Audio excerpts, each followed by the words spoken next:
Hello, my friends.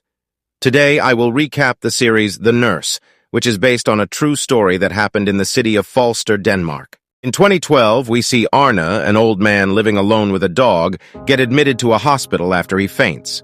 His brother Kenny is assured that Arne's eating habits and sedentary lifestyle have led to this, but he will be all right. Arne is kept overnight in the observatory, and that proves to be his last. In the middle of the night, someone injects an extra dose of morphine and diazepam into his bloodstream, invoking a cardiac arrest. In 2014, we turn our attention to Pernille, a young nursing graduate who is set to start at the same hospital. She is a single mother and has recently relocated to be closer to her ex-husband, Morten. They remain friendly, and Morten feels redeemed as he is closer to Albert, their daughter now. Pernille is placed in emergency ward number 3 and will learn her trade with Christina, the most equipped nurse in the ward. Linda, the administrative supervisor, shows her around and introduces Pernille to her colleagues. She gets first-hand experience of Christina's expertise and experience when an old woman suffers a heart attack. Her life is saved, and Christina introduces herself to Pernille. She is a single mother as well and hopes that their children can get along. Despite her intensity while dealing with emergencies, Christina is warm and open about herself to other people. Linda calls Pernille, asking her to come for a night shift. She is initially reluctant due to Albert, but Morten encourages her. Christina and Pernille are called into action all of a sudden when a patient goes into cardiac arrest. Pernille has zero experience handling such situations, but Christina guides her well. Their task is to keep doing chest compressions until the emergency doctor's team arrives. Interestingly, Christina asks Pernille to perform the actions in tune with the beats of Gloria Gaynor's classic I Will Survive, the title of the episode. For a moment, she even enjoys doing it. They end up saving the man's life and both get a kick out of it and discuss how much adrenaline it fills them with. Back in 2012, we see Kenny going back after Arne's death. The head doctor informs him that Arne overdosed himself, meaning he committed suicide. Kenny is stunned to learn that Arne was taking antidepressants. Kenny is still not convinced, given how the doctors explained it happened. In the present day, 2014, we see the team has gone for a night out. Christina is engaged with a young man on the dance floor, while a slightly drunk Pernille chats up Niels, the head physician in her ward. Pernille is indeed settling in nicely at her new job. The next day after work, Niels asks Pernille out and she agrees. They go on his boat to the lake, where Niels confides in her that although he first thought the job was not good, it has since then grown on him. The people in the small town of Lolland Falster are nice, and he is able to give them hope in the face of hopelessness. Pernille has been looking after a new patient, Yanni. She is a relatively young woman who does not have a serious disease and is soon slated to go back home. All of a sudden, she goes into cardiac arrest. Emergency procedures are performed on her, but she is declared dead. Everyone finds it strange since she was too young and had no heart ailments. It seems that the notorious nurse has struck again. Pernille is shaken by the incident, and she confides in Christina that perhaps the job is not for her. She wants a normal job instead, where the stress and intensity is less. Christina has a practical take on it. Either way, Pernille would be working as hard but can only save lives in Ward 3. People dying is not up to them completely anyway, and she encourages Pernille that she is a good fit for the role and that she belongs here. Pernille seems inspired by the rousing speech. Pernille bids goodbye to Yanni. While leaving, she notices an empty syringe in the bin. It seems like someone had administered diazepam to Yanni, but Ditte, the helping nurse, confirms that wasn't the case. Pernille does not seem to think anything of it yet. In the next scene, while Pernille fixing a patient's medical equipment, Pernille clumsily gets blood all over her neck and face. Christina is in the room with her, and after Pernille washes it off, she walks into Christina strangely telling the story as if it happened to her. Pernille is quite stumped as Christina does not even bat an eye while lying and seems normal.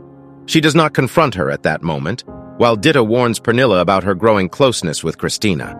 She seems to think that Christina always seeks attention, which makes her untrustworthy. Pernille takes Alberta horse riding, which proves to be a great bonding experience for the mother-daughter duo. Later that day, Pernille goes up to Christina's apartment and sees she has brought patients' records home.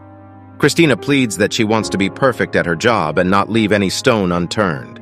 It stems from the death of Cecilia, her sister, who passed a couple of years ago from leukemia. Christina is overqualified to be a nurse, but still prefers that over being a doctor due to the freedom it gives her. Marlene, Pernilla's colleague, tells her that Christina once had sex with Niels in the medicine room, disturbing Pernille. Out of the blue, one of the patients flatlines. Pernille performs CPR, but Christina storms in, pushes her away, and climbs onto the bed. Her compressions are violent and swift. Her body language suggests that she is having a high doing CPR. It is positioned like she is having sex with the patient. Pernille finds it all very disturbing, but it helps save the patient's life. Pernille confronts Niels about the rumor that night, and he vehemently denies it. He also downplays Christina's passionate act when Pernille mentions it. Lerka pulls up Linda for the unsupervised administration of diazepam and morphine to patients. Christina comes in the next second and announces she was in a car accident. Pernille does not believe her at first, but comforts her when she starts crying. While going back, Pernille sees Christina's car is in perfect condition and becomes even more suspicious about her behavior. Pernille goes to Katja's home after work to discuss her, but Katja says opinion is divided over Christina. Some find her brilliant, others over the top. She agrees to keep an eye out for anything weird and mentions the missing medicine to Pernille. Linda takes offense to Pernille requesting her to change her partner. She wants Pernille to be loyal to Christina, who might become Linda's deputy someday. Still, she accepts Pernille's request nonetheless. Pernille is taking care of John, a patient being kept overnight for monitoring. She gets on well with him, and we learn he will be discharged in the morning. The catch in this situation is that Pernille is not on night duty. Christina is. The next morning, Pernille finds out that John died during the night. And not just him, 2 other patients did too. Pernille tells Ella, John's wife, about the news. Ella is shocked, and initially she does not want to leave his side, but Pernille asked Ella to go ahead and be with her grandson that night. Pernille gets into action mode and looks through the attendance diary. It has information regarding which nurse was with the patients and at what time. Pernille finds Christina was with 22 patients, most of whom have died. She strongly suspects Christina killed them all. The police inquiries into John's death at the hospital. When Pernille goes up to them, Christina intervenes by managing the situation effortlessly. She seems unfazed by the police and Pernille. The next morning, she discusses the issue with Morten, but against her expectations, he is not convinced.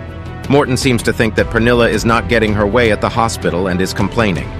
The real reason is that there aren't many nursing jobs around, and since the family is getting closer again, Pernille leaving her job would cause them to move back. Pernille prints out John's file from Linda's office. She and Niels are in a relationship, and she decides to bring her suspicions to him. Niels is stumped listening to the accusations. Pernille shows him John's file, but Niels is not ready to listen. Even he seems to think Christina is worth way more to the ward than this accusation. He has worked closely with her for 3 years and hasn't noticed anything strange. He storms out in disgust and drives away, but in the car, Niels decides to look into the accusation and goes to the hospital on his off day. Whilst there, he looks through John's file. Pernille has a nightmare thinking about Christina and the possibility she is killing people. She meets with Ida, a former colleague Christina's at M130, whom Christina badmouthed to Pernille in episode 2. Ida reveals she tried to talk to the head nurse, but nothing was done. Christina later left the hospital and everything was fine at M130. It turns out that in 2012, a patient mysteriously died of cardiac arrest at M130. A root cause analysis revealed high amounts of diazepam and morphine in his body. The hospital concluded it was suicide and the patient was none other than Arnie. Pernille researches the specifics of the case. Niels gets confirmation of his suspicions from his colleague Adam, so Niels decides to hark back to all the cases Pernille had alluded to, see if there is a pattern. And he finds one. He goes to Pernille with his findings. Niels once again emphasizes that they cannot go to the police without evidence. It will be Pernille's word against Christina's in that situation, and it will be disastrous for Pernille. Records show mortality rate dropped significantly at M130 after Christina left. Niels theorizes that Christina does it because she feels recognized when she saves a patient from cardiac arrest. She does not plan to kill them. She wants them to get worse, so she can then save them and gain the plaudits. Niels feels the best way is to catch Christina in the act, since there is no plausible way of gathering evidence. Pernille will have to entrap her. Later, we see her taking the night shift with Christina. That night, Pernille takes photos of all the medicine strips from the room as episode 4 of The Nurse begins. There are 2 terminal patients for the night, and Pernille feels Christina has a sense of what is going on and calls Niels. He says if Pernille feels uncomfortable, she can stop, but Pernille decides to soldier on. While looking at the vitals of the patients in the nurse's room, she notices a sudden drop in SpO2 levels, oxygen levels in the blood, in one of them. She immediately rushes to the room and sees that he is being administered some unadvised drugs. She tries to change the tubes, but finds Christina lurking outside. Pernille keeps the tubes and vial of diazepam hidden in the medicine room and informs Niels. When she comes out of the room, Christina tells her that Viggo, the concerned patient, has died. Another patient is brought in and Christina jumps to attend to him. Pernille looks on fearfully as the worst turns out to be true. The new patient goes into cardiac arrest. That is the 3rd death on this shift already, and Pernille is worried that Christina knows what is up since she cannot find any syringes in the room. Another patient is brought into Pernille's room with abdomen pain. She is quite young, and Pernille falls asleep beside her. Christina wakes her up by saying another patient, Maggie, is having heart troubles. The situation is under control as Christina tries to convince others that they should start heart treatment on Maggie. This time, Pernille finds an empty syringe in the bin. She finds unadministered diazepam in it and hides the syringe in the bin in the medicine room. Pernille comes back to the nurse's room to find that Maggie's alarm system has been turned off. She sneaks up to her room and finds Christina administering the diazepam to get Maggie into cardiac arrest. She confronts Christina, who nervously stops. Maggie suddenly goes into cardiac arrest as Pernille's worst fears come true. Christina takes center stage and starts compressions, but her heart is fine, and the attending doctor concludes Maggie suffered a brain hemorrhage. Then how did the alarm for cardiac arrest get activated? Pernille explains to Niels that Christina accidentally pressed the button in panic when she saw her. Pernille mentions the possibility that diazepam might have been given to Maggie, which caused the hemorrhage. The male nurse is confused and looks at her chart. He discovers that Maggie had a blood clot a few months back. He notices the same shadows in his brain scan as back then and asks Pernille to turn on the oxygen. He also instructs her to get flumazenil, the antidote to diazepam. The move works, and Maggie opens her eyes. She is completely normal, and this confirms that Maggie was given diazepam. The next morning, Niels shows up. They embrace and together call the police, accusing Christina of killing 3 patients the previous night. She is arrested and the police take Pernille's testimony. They also collect a lot of evidence from the hospital-used syringes, inventory of medicine stripes, and more. Pernille feels a weight lifted off her shoulders and watches her daughter sleep calmly. The news goes viral nationally and the press covers it on the channels. In 2016, we see Pernille returning back to work. Niels is now staying with Albert, and he feels there might be resentment against Pernille for what she did to Christina. But Pernille couldn't care less. She gets a cold shoulder at work but continues as she left off. Pernille takes Kenny's blood sample and confirms her name and thanks her for bringing justice to Arne. It is a poetic nod to the heroic acts of Pernille Larsen, the real-life nurse who helped catch Christina and bring justice to the grieving families of so many victims. We see more information about what happened in the real-life case before the credits roll. Based on Pernille's testimony, Christina was arrested and sentenced to life in prison for the murders. Since the exact cause could not be scientifically determined, the charge was reduced to 4 counts of attempted murder. Christina's sentence was reduced to 12 years and she is still serving time. Everyone except Pernille in Ward 3 has moved on to different jobs, showing her determination to stay and keep saving people's lives. She is also now married to Niels London. Thanks for watching this video.